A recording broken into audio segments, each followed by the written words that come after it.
Vriende, dit is nou 7 uur. So kom ons maak gereed.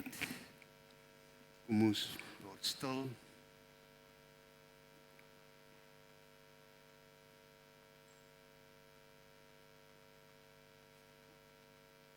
Ons grote, almagtige, barmhartige, genadige, liefdevolle, vergewende God. Dankie dat U dit goed gedink het om 'n wêreld te maak. Dankie dat U dit goed gedink het om mense na U beeld te maak. Dankie dat U dit goed gedink het om ons swakheid tegemoet te kom, om ons Here Jesus vir ons te stuur, om vir ons te sterf en te betaal. Dankie dat U dit goed gedink het om die Satan te oorwin. Dankie dat U dit goed gedink het om vir ons die ewige lewe te gun. Help ons om met nederigheid voor U woord te kniel. Help ons om te verstaan. Help ons, Here, om dankbaar te lewe. Amen. Vriende, ek het nou eers 'n boodskap van Marius. Hulle het baie gesukkel met met sessie 4. Die fout het blykbaar by die internet gelê, maar hy is nou van vandag af beskikbaar. So dit is punt nommer 1. Punt nommer 2 is, ek gaan vanaand 'n bietjie afwyk van die boekie wat ek vir u uitgedeel het. Eenvoudig omdat ek, toe ek die kursus opgestel het, nie gedink het is nodig om oor die anti-kris te praat nie. Maar hier was 'n vraag oor die weerhouer en toe het ek gedink ek moet daaroor moet ek praat en dan moet ek tog immers 'n bietjie oor die anti-kris praat. En as jy ook oor die anti-kris praat, moet jy oor die 1000-jarige vrederyk praat. So ek gaan 'n klompie van die res 'n bietjie meer kompakteer, 'n bietjie afskeep vorentoe, maar ek het tog gedink dat dit goed is dat ons 'n slag hierna kyk.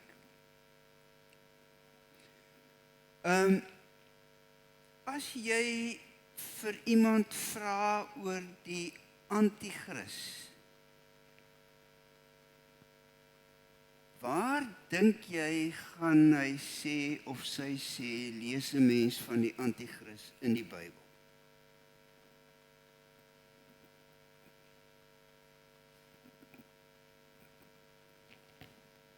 In Johannes. Lees ons van die anti-kris in Openbaring? Nee.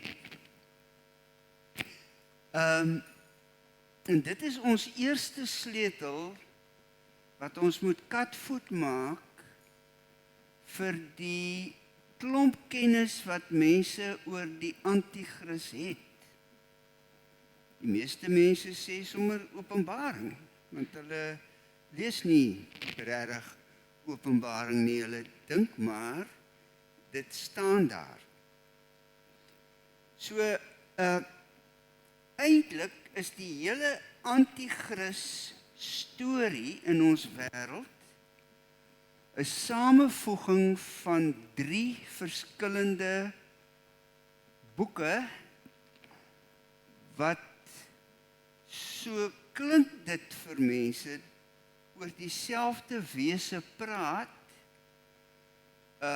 maar as jy mooi gaan kyk, kom jy agter dit is nie dieselfde wese nie. Die een waarby ons wel uitkom hier in ons Openbaring reeks is die dier uit die see, wat die simbool is van die militêre en politieke mag van Rome. Die 7 wat jy elke keer optel in Openbaring het met die 7 heuwels waarop Rome gebou is te maak. So, dit is die een ding wat ons moet weet. Daar is die dier in Openbaring 13 en hy is die dier uit die see. Hy is die Openbaring, hy is die simbool van die militêre en politieke mag. En dan die dier uit die land is die interessante een, want as jy hom mooi begin bestudeer en kyk, dan vind jy uit hy is die simbool van propaganda, van leuns. En dit het ons nou, ek dink Retief het nou iets gesê van die joernaliste wat jy nie kan glo nie. Ek het ook journalistiek geswat by my ander goed. 'n Joernalis het nogal 'n bietjie van 'n moeilike job, want jy gesels met mense en jy verstaan wat mense vir jou sê en jy skryf dit en dan vind jy later uit die ou met wie jy gepraat het vir jou gejok. Ek het een baie nagmerrie sessie gehad met 'n baie bekende persoon in die Wes-Kaap, wat my die oggend toe ek op pad is na hom toe om met hom te gaan gesels, vir my sê, ek kan nie nou jy kan nie vandag kom nie. Ek sê, maar ek het 'n deadline. Ek moet hierdie artikel klaar hê, maandagoggend 8:00 en dis nou Saterdag. En môre preek ek kan nie. So ek moet vandag na u toe kom. Hy sê, maar actually is ek nou dronk. Is ek nou dronk, sê hy vir my. En toe moes ek nou 'n artikel skrywe waarin ek dit nou nie kan sê nie, en dit is ook 'n soort van 'n leuen. So 'n joernalis het nie 'n maklike werk nie. Kom ons dink 'n bietjie aan hulle, kry hulle ook jammer. En deesdae vra hulle vir kunsmatige intelligensie, en kunsmatige intelligensie moet jy net so ver vertrou as wat jy hom kan sien, want hy sit baie maklik vir jou, sit hy vir jou ore aan. Hy jok vir jou so maklik. Ek het nou onlangs 'n ding geskrywe, wat ek toe dink, maar daar is 'n Afrikaanse gedig, en ek kan sweer dit moet MP van Wyk Lou wees, wat oor wysheid geskryf het. En iewers lui 'n klokkie, maar ek kan nie die spesifieke teks onthou nie. En ek vra vir kunsmatige intelligensie, en hy skryf vir my 'n pragtige ontleding van 'n gedig van MP van Wyk Lou oor wysheid. Behalwe net dat ek wou net die naam van die gedig kry, en toe ek nou my van Wyk Lou bundel vat, toe is daai gedig bestaan nie. Maar die kunsmatige intelligensie het hom vir my uitgedink, en hom ontleed ook nog vir my. So, dit is van die risiko's waarmee mense sit, en as hulle baie gedruk is met tyd, dan maak hulle daarvan gebruik. Maar die wêreld gaan gebuk onder leuns, onder vals propaganda. Ek het 'n interessante boek so 'n klompie jare terug gekoop, the handbook, the Dictator's Handbook.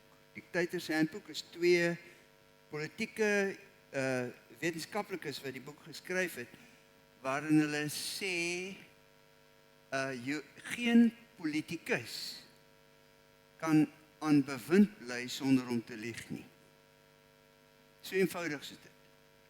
Hulle sê ons moet hulle nie kwaadlik neem nie, hulle wil soms die mag hê om goeie goed te doen, maar hulle kan nie hulle posisie handhaaf sonder om te lieg nie. En ek het my bedruktheid oor die lewe het daar onmiddellik toegeneem. So, so ons kry nie die anti-kris in Openbaring nie, ons kry die anti-kris wel in Johannes. In 1 Johannes skryf Johannes oor die anti-kriste, en dit is mense wat in daardie tyd 'n negatiewe gevoel gehad het oor materiële dinge. Mense het hulle die gnostici genoem, kom van die Griekse woordjie gnosis, wat jy in Engels kan hoor knowledge, knowledge, kennis, en hulle het geglo dat die materiële wêreld is 'n bose wêreld, is deur 'n mindere God geskep, en as ons doodgaan, word ons siel bevry uit die kerker van die materiële liggaam. So materiële dinge is boos en sleg, en net die geestelike dinge is goed. Dis die gnostici, en toe het sommige van hulle en sommige van die Christene ook begin sê, ja, maar Jesus het dan net 'n skynliggaam gehad. Hy het nie 'n regte liggaam gehad nie, want as hy God is, kon hy nie ly nie, want God kan nie ly nie, dus kon Jesus nie regtig as mens aan die kruis hang nie, hy het met 'n skynliggaam aan die kruis gehang, en Johannes noem mense wat so begin dink, in sy brief noem hy die anti-kriste. Hulle was by ons, sê hy, dis nie 'n enkel persoon nie, dis 'n sisteem, dis 'n denksysteem, dis 'n manier van dink, dis 'n manier van godsdienstig wees. Dit is iets wat in ons wêreld, miskien kan ons vorentoe 'n slag daaroor gesels, want daai ding het nie gesterf in die 1ste eeu nie. Hy is nog oral in ons wêreld sigbaar en hoorbaar. Maar goed, so dit was die anti-kriste, maar hulle is nie deel, hulle het nie iets te doen met die militêre en politieke mag van die dier van Openbaring 13 nie, die een met die 666. Wat as jy, ek het 'n skyfie daaroor, ek sal dit later, hoop ek by hom kom, waar ek vir julle 'n bietjie uitwerk hoe die 666 keiser Nero se naam spel. So dit gaan, die dier in Openbaring gaan oor die politieke stelsel van daardie tyd. Die politieke mag, politieke leuns van daardie tyd. Die anti-kris gaan oor die ontkenning van Jesus se liggaamlikheid. En dan is 'n ander teks wat bykom, en dit was die een vraag oor die weerhouer. Wie is die weerhouer? Ek dink ja, Teens, jy het gevra. En ek het gedink, dalk is dit ook goed dat ons vanaand net so bietjie daarna kyk, 'n bietjie oor die anti-kris dink, en dan sommer terselfdertyd oor die millennium, oor die 1000-jarige vrederyk. Dis alles goed wat nog iewers in mense se koppe ronddryf hier rondom ons en waarmee ons te doen kry. So, kom ons begin met 2 Tessalonisense 2 vers 1. Hoekom ek nou met 2 Tessalonisense ook begin is, daar was 2 vroeë teoloë in die kerk van die Here Jesus, Die een was Irenaeus. Irenaeus was die biskop van Lyon in Frankryk. Ons het spesiaal in Frankryk daar 'n draai gaan maak, omdat ek Irenaeus se plek wou gaan kyk. En hy was die biskop van Lyon, eerste eeu na Christus. En hy en dan 'n ander kerel, wat ook 'n baie slim man was Hippolytus. Hippolytus was een van die vooraanstaande Christendenkers in Rome, in die gemeente in Rome. Ekskuus, dit is nie in julle boekies nie, hoor, sorry. Hippolytus was een van die vooraanstaande denkers in Rome. Hulle het hierdie tekste bymekaar gesit. Hulle het die Openbaring teks gevat en hulle het nou gedink, Johannes skryf oor die Antichrist en dan Thessalonisense praat van die wettelose mens en dit moet dieselfde siel wees. En toe het hulle die leer van die Antichrist ontwikkel wat tot vandag toe nog lewendig is. Maar die tekste dra nie hulle denke nie. Hulle het maar soos 'n legkaart waarmee jy bietjie deur mekaar raak, het hulle die goed bymekaar gesit en 'n prentjie begin sien wat nie regtig die Bybel prentjie is nie. So die 3 groot tekste was die 2 Thessalonisense teks, die Johannesbrief, die eerste Johannesbrief, en dan en dan Openbaring 13.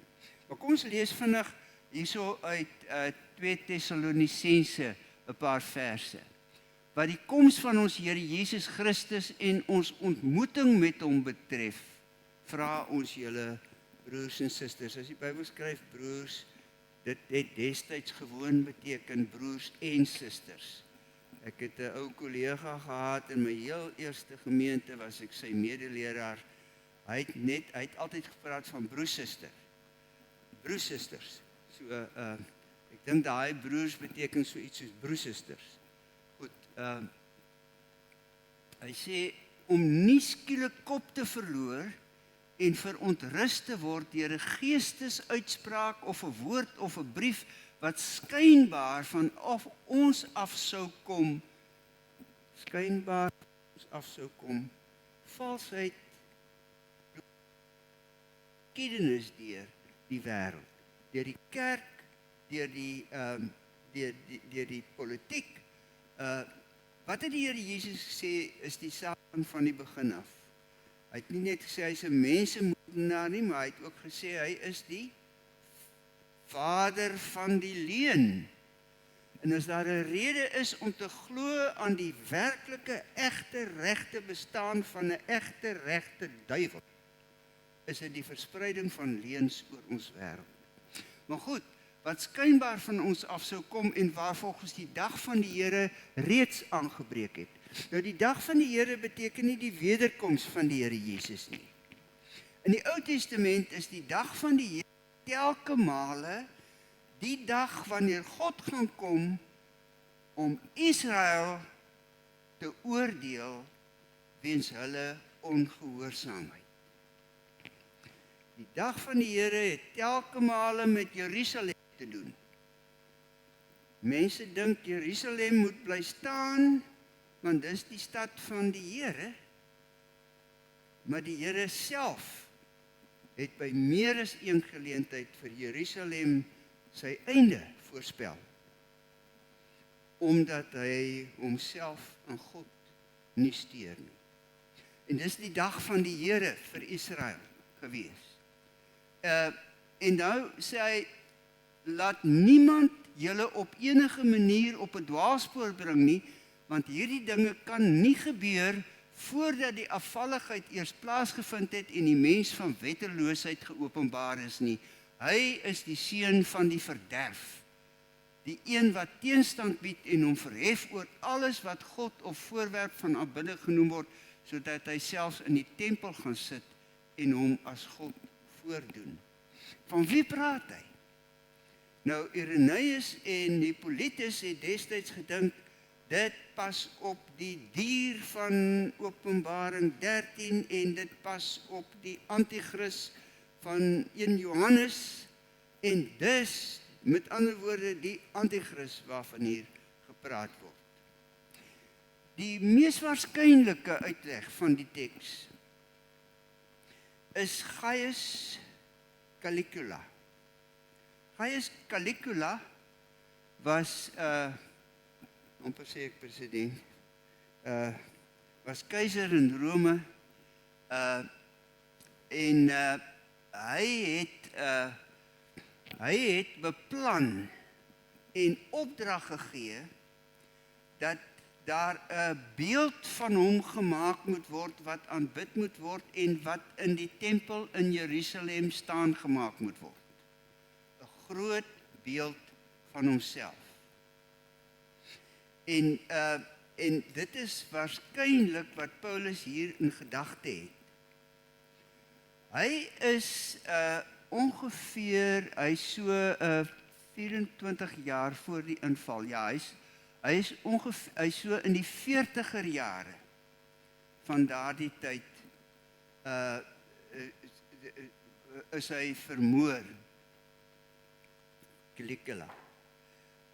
So hy kon toe nou nie sy beeld daar neersit nie, maar waarskynlik toe Paulus hierdie woorde geskryf het, was Caligula nog lewendig en op pad om te beplan om sy beeld in die tempel in Jerusalem te laat sit. Hy wou as God aanbid word. Daar was nie baie keisers wat hulle self as gode wou laat aanbid nie, maar Gaius Caligula was een wat dit gedoen het. Wie was die een wat hom moes weerhou? Daaroor is niemand heeltemal seker nie.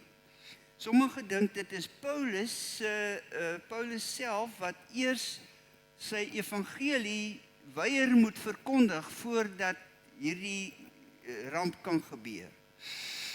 Ander sê nee, dit is waarskynlik kon dit iemand gewees het soos Herodes wat nie die ander een, wag, ek sal nou op sy naam kom.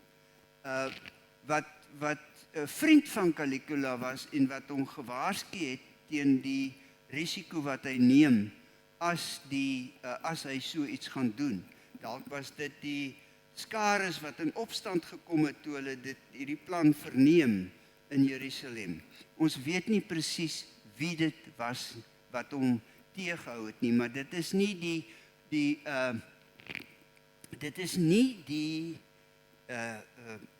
antichrist nie, want wat hierna gebeur het, ek dink so omtrent 24 jaar, daar was so in die jaar, ek dink 64 rond, het die oorlog begin teen Rome, en in 70 is die tempel verwoes, dat daar van hom niks oorbly nie. En dit is nou nogal, die mense wat hierdie lees as 'n toekomsvoorspelling, wat sodat hy self in die tempel gaan sit. Die mense wat dit lees as 'n toekomsvoorspelling, verwag dat die tempel herbou gaan word in ons tyd, deur die antichrist, sodat hy in die tempel kan gaan sit as God. Maar dit is nie wat die teks regtig wil sê nie.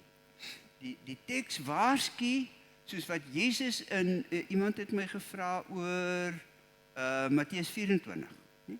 Ja, soos wat Jesus in Matteus 24 waarsku hy, maar die grootste deel van Matteus 24, dit gaan nie oor wegraping nie, maar dit gaan oor die aanneming van mense en die verwerping van ander wanneer die einde kom, maar nie 'n wegraping wat vir mense vir 'n tyd lank van die aarde af wegvat nie. Maar Jesus self waarsku daar vir die Jode teen die oorlogsigtigheid waarmee hulle op pad is om Rome te wil aanval. Want Jesus Jesus self het vir hulle probeer heeltyd sê, nee, julle moenie dit doen nie. Kyk, daar was, ek moet nou ongelukkig partykeer op die horlosie doen, maar daar's mos hierdie teks in Markus, waar die Here Jesus vir sy disippels vra, wie sê die mense is ek? In Markus 8.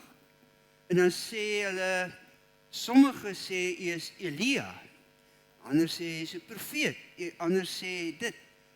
En dan sê hy vir hulle, en wie sê julle is ek? En dan sê Petrus vir hom, u is die Messias. En dan weet Jesus, Petrus verstaan Messias verkeerd. Want wat Petrus in gedagte het, is 'n Messias wat die opstand teen Rome gaan lei. En daarom sê Jesus dan direk daarna vir hulle, ek gaan gekruisig word, ek gaan sterf en ek gaan uit die dood opgewek word. En dan vat Petrus hom een kant toe en sê vir hom, wow. Julle kyk, jy verstaan nie hierdie Messias ding heeltemal reg nie.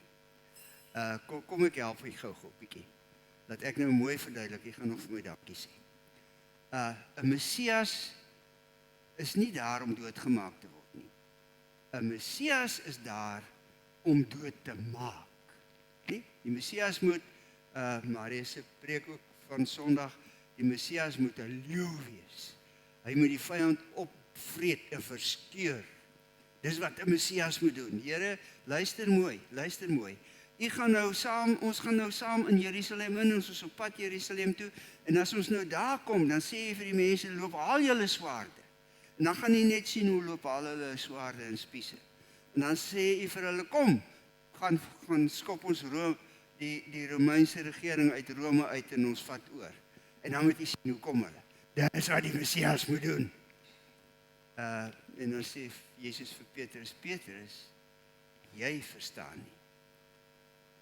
Alleen deur te sterf aan die kruis kan ek die Satan oorwin. Die Satan word nie oorwin met die wapens van die Satan nie. Die Satan word oorwin alleen met die opofferende liefde van 'n kind van God. So dit is die agtergrond daarvan. So almal dit was 'n verskriklik verpolitiseerde gemeenskap waarin die Here Jesus gelewe het.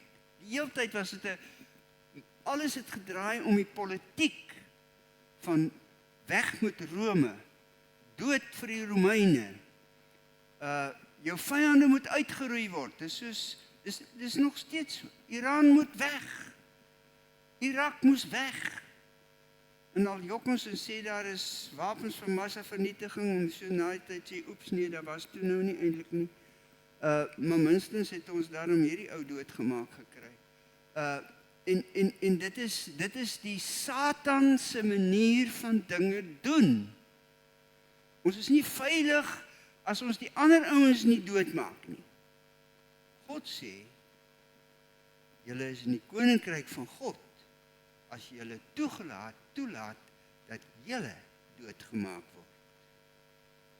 So, ons weet nie wie dit is wat die weerhouer is, wat hierdie mens van sonde, hierdie wettelose mens moes weerhou nie. Maar die gemeente het geweet wie dit is. So dit was iemand in daardie tyd.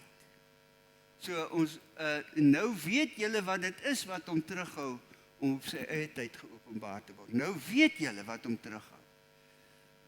Dit was in daardie tyd was dit die terughouer. En ons gaan nou nie verder aanlees daaroor nie. Ek wil net miskien daai laaste versie, en daarom laat God die krag van dwaling oor hulle kom, sodat hulle die leuen sal glo, en sodat almal wat nie die waarheid glo nie, maar behaaf vind in die ongeregtigheid, veroordeel kan word. sodat hulle die leuen sal glo. Die wêreld gaan gebuk onder die leuns en dit word dikwels so soetkoek opgevreet. Daar is nie 'n ander woord daarvoor nie. Pas op daarvoor. So die anti-kris, het ek vir julle gesê, 2de en 3de eeu, die debatte wat daaroor gevoer is, met Irenaeus en Hippolytus, en hulle het Openbaring gelees in daardie tyd as 'n toekomsvoorspelling. Onthou ek het voorheen vir julle gesê, daar's 2 benaderings. Die een is jy kan Openbaring lees met 'n futuristiese oog, future, met 'n oog op die toekoms, as toekomsvoorspelling. En dan kan jy Openbaring lees as 'n literêre werk, as 'n kunswerk van die Heilige Gees, wat woordprente gebruik om Christene aan te moedig om nie te assimileer met die bose om hulle nie, om nie te vlug en bang te wees vir die magte wat om hulle speel nie, maar om bereid te wees om getuies te wees van Jesus, selfs al kos dit jou dood. En dit is maar Irenaeus hulle en Hippolytus, ek sukkel die hele tyd met Irenaeus. Kyk, ek het hom op Engels eerste keer ontmoet en nou sit die Engelse uitspraak in my kop. So verskoon my maar as ek oor my woorde val. Dit is ek spreek hom verkeerd uit. Die anti-kris is nie 'n enkele beeld uit een teks nie, maar 'n sintese van verskeie Bybelgedeeltes, dit het ek reeds vir u gesê. Die 7-kop bees in Openbaring het ek al gepraat, die herbou van die tempel, en dan het ek daaroor gepraat en gesê dat die anti-kris tradisie het 'n standaard patroon geword wat deur die middeleeue, die elletjie het uitgeval, tot vandag toe gebruik word. Figure soos die Paus, Napoleon en Adolf Hitler is almal as moontlike kandidate vir die anti-kris geïdentifiseer, en van die demokrate het van die republikeinse presidente as anti-kris geïdentifiseer, en van die republikeine het van die republikeinse presidente as anti-kris geïdentifiseer. Dit is baie maklik om iemand sommer net die anti-kris te noem. Maar dit is nie wat die Bybel vir ons wil leer nie. Die Bybel sê, Jesus het regtig, egtig mens van vlees en bloed geword. Wie dit ontken, is die anti-kris. En die dier in Openbaring is die politieke magsisteem wat mense onderdruk, wat bo oor hulle loop, wat geen respek het vir mense nie. Jy weet dat Trump nou die dag gesê het, we'll bomb Iran, and that would be great fun. Ja, great fun. Nou, ja. Om die bomme op Iran te gaan gooi. Groot pret. Dit is baie lekker om dit te doen. Dit is die dier, dis nie die anti-kris nie, maar dit is wat Openbaring met die dier bedoel. As ek gekyk het hoe die kindertjies honger en dors het in Gaza, dan het ek na Netanyahu gekyk en ek het die dier gesien. Nie die Christus nie, maar die dier.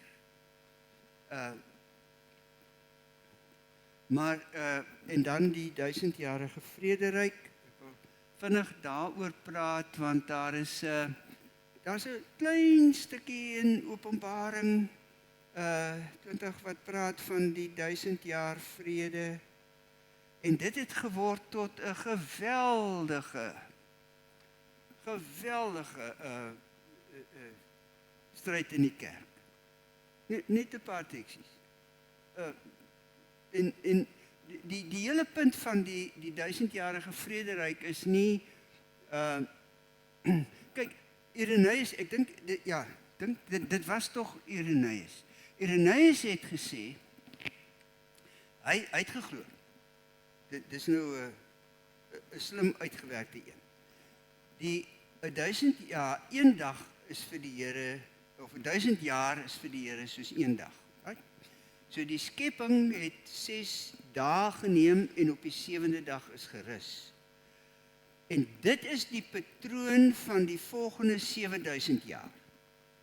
So vir 6000 jaar sal die kerk so lewe en dan op die laaste 1000, die 7000, die 7de dag, die rustdag, dan breek die groot vrede op aarde aan. Dit was Irenaeus se storie. En maar nog steeds is die 1000-jarige vrederyk by baie van hierdie webblaaie op die internet en baie van die YouTube videoetjies en die boeke wat mense skrywe, hulle werk nog almal vir die 1000-jarige vrederyk. Die 1000-jarige vrederyk moet ons sien as die oorgangsfase. Kom ons kyk. Ek het daai prentjie in lesing in sessie 2 gewys. Ek sê dat in die Nuwe Testament, anders as in die Ou Testament het jy gehad, hier is die ou tyd en dan en dan boem, gebeur hier iets en dan is hier die nuwe tyd. En die nuwe tyd begin met die opstanding uit die dood van almal wat in die Here gesterf het en dan het jy die nuwe tyd. En maar in die Nuwe Testament het die apokaliptiek verander sodat die nuwe tyd skuif oor die ou tyd. Die ou tyd is nog hier. Daar opgestaan uit die dood, Jesus het. Maar ons het nog nie. Ons opstanding kom nog, maar die nuwe tyd is hier. Jesus het reeds opgestaan uit die dood. En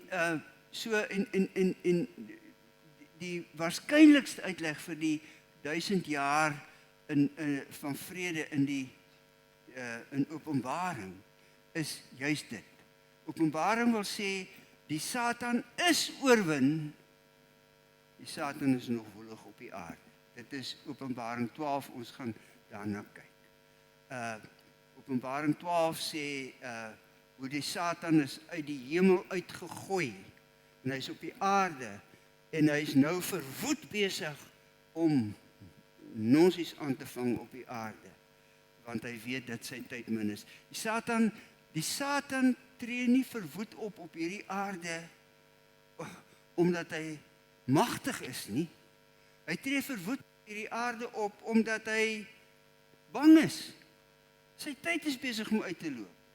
Hy het sy, dis verby met hom. En daarom is hy soos 'n ding wat sy stert swaai en sterre uit die hemel klap en al sulke goed is soos 'n ding wat sterwend is. 'n Monster wat sterwend is, 'n draak wat sterwend is. Maar hy is nog hier. Hy lieg nog steeds verskriklik en hy help mense om nog verskriklik te lieg. Maar die waarheid, die Here Jesus wat gesê het, ek is die weg en die waarheid en die lewe. Die waarheid is ook hier. Die twee skuif oor mekaar. Die waarheid het gekom. Christus het gekom. Die nuwe tyd is hier. Die nuwe skepping het begin. Die ou skepping is ook nog hier. Die ou sonde is ook nog hier.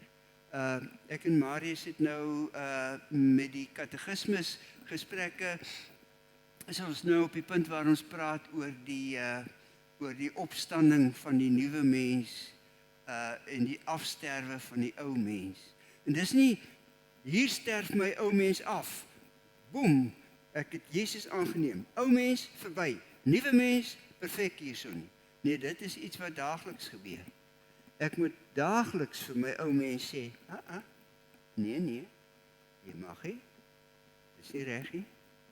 En partykeer vergeet ek om dit te doen. Maar ek kan altyd weer terug na die Here Jesus toe en vir hom sê, dankie vir u bloed. Dankie vir u genade. dankie vir u goedheid. Here, help my om môre beter te vaar. So dit is hierdie twee skuif oor mekaar.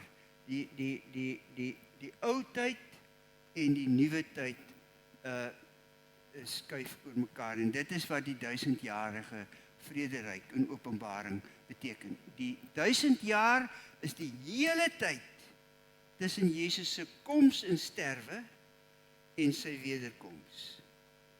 En dis 'n tyd waarin die nuwe reeds hier is en die oue steeds hier is.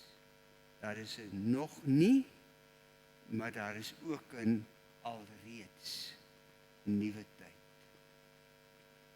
Goed, ons gaan dan nou nie te lank na Alexandrië en Dionysius en die mense kyk nie. Die ding is net oor die 1000 jaar wat ek sou kon met u deel, maar ek is bang my tyd gaan my op die ou einde met julle Openbaring vang, so kom ons spring maar oor die goed. Die ding met die 1000 jaar is, in die Westerse kerk, Alexandrië was die hoofsetel van die Westerse kerk. Daar in Egipte, wonderbare universiteit, reusagtige biblioteek, baie Joodse ouers het hulle kinders soontoe gestuur, ook in Jesus se tyd, om te gaan studeer by Alexandrië. Jy kon 'n dokter daar word, jy kon filosoof wees, jy kon geweldig baie daar leer. En dan Antiochië was in die Oosterse kerk, en die Antiochiërs het die 1000 jaar as 'n soort van 'n fisiese tyd verloop beskou, en die Alexandriërs het dit meer in 'n geestelike sin gelees. En op die ou einde was daar 'n geweldige stryd om die boek Openbaring in die Bybel te kry. Toe hulle moes besluit oor die boek Openbaring, was die Oosterse kerk daarteen en die Westerse kerk daarvoor, en Openbaring is steeds vandag nog nie in die Oosterse kerk eintlik 'n baie geleesde boek nie. Dit het nou maar so gekom. So Openbaring was die laaste boek van die Bybel waaroor die vroeë kerk gestem het en gesê dit is deel van die woord van God. Hy het maar gesukkel om sy plek te kry. Goed. Miskien moet ons nou hierso stop, want ek het 'n klomp goed gesê. En dan kan ons maar volgende keer oor die reinvrou, die draak, die diere, die hoervrou, ek het 'n bietjie oor die diere gepraat. Dan kan ons oor hulle praat. En die nuwe Afrikaans, ek was nogal 'n bietjie bekommerd oor die woordjie hoer.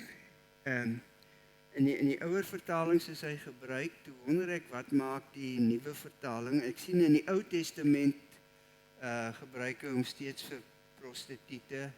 In Openbaring het die nuwe vertaling geskryf prostituut. Maar hy het nou nie ingepas op my skyfie nie. Toe het ek dit nou maar so gemaak. Ek wil dit nie as 'n negatiewe woord teen daardie mense sê nie. Ek het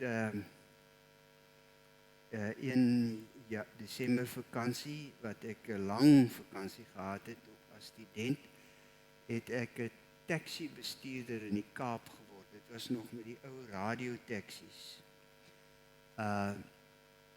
En op 'n Vrydagoggend het ek ingegaan en op 'n Saterdag weer teruggekom. En Vrydag nagte het ek die nagklubs gewerk. En ek het baie prostituie by hulle bordele gaan haal, nagklub toe gebring, hulle met hulle vangs teruggevat bordeel toe, met die vangs weer teruggebring nagklub toe, weer met 'n nuwe vangs bordeel toe. En ek het ure met hulle gesels en met van hulle ook maats gemaak.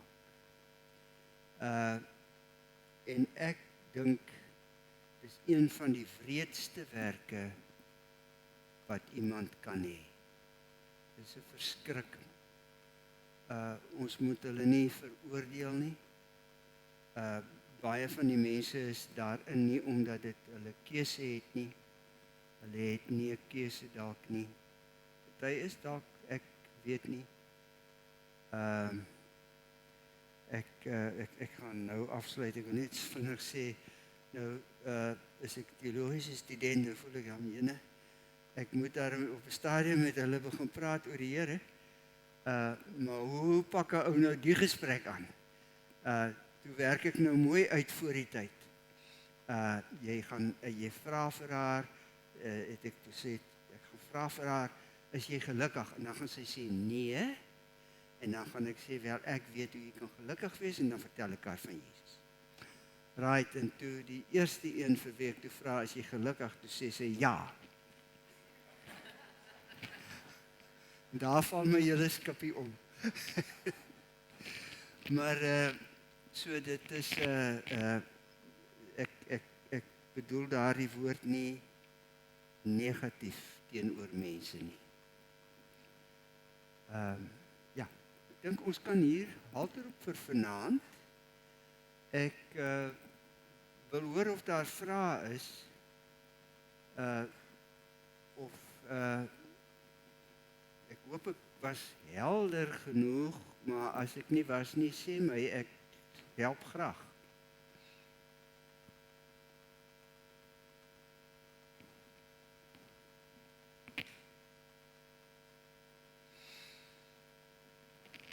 Liewe vriende, dan sal ons volgende week, so die Here wil, sal ons dan die vernietiging van die vernietigers van die aarde. Nie die vernietiging van die aarde nie, maar die vernietiging van die vernietigers van die aarde onder oë neem en dan die herstel van die wêreld deur God. Dit is die grand finale van Openbaring. Kom ons wees bly oor die aarde wat die Here gee en ewig gaan gee. Ons gaan nie in die hemel rondsweef met vlerkies en 'n harpie nie. Soos wat hulle op 'n wolkie sit nie. Ons gaan op 'n nuwe aarde woon waar ons gaan werk. Ons gaan besig wees. Maar wat 'n heerlike besig wees. Gaan dit nie wees nie. Partykeer in my werk as ek besig is, ek het vandag vir Marike gesê sy het gevra oor 'n aankondiging wat daar gemaak is. Ek sê ek weet nie. Dit kon dalk gebeur het, maar ek was besig met 'n boek en ek weet nie wat om my aangegaan het nie.